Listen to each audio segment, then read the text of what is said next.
Assalamualaikum dan hai semua. Tahu tak, menulis huruf hijaiyah ni sebenarnya sangat mudah dan seronok kalau kita tahu caranya. Hari ini, jom kita belajar cara yang betul untuk menulis huruf yang seterusnya, iaitu huruf Dhod. Dah sedia semua?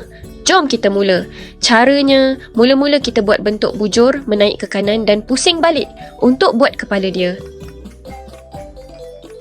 Kemudian, tarik terus ke bawah garisan untuk buat satu mangkuk yang besar.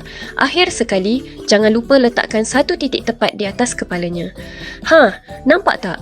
Dah siap satu huruf dot yang lengkap dengan titik di atas. Jom, kita cuba sekali lagi untuk bagi lagi mantap.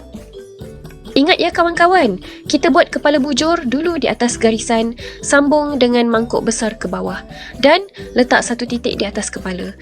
Tarik perlahan-lahan dan siap. Mudah sangat kan huruf dot ni? Jadi, jangan lupa ambil kertas dan pensel untuk praktis banyak-banyak di rumah tau. Kalau korang rasa video ni bermanfaat, jangan lupa tekan butang like, share dan subscribe channel Pai TV. Jumpa lagi. Assalamualaikum. Hai semua, sokong channel kami dengan tekan butang like, share dan subscribe. Jumpa lagi. Assalamualaikum.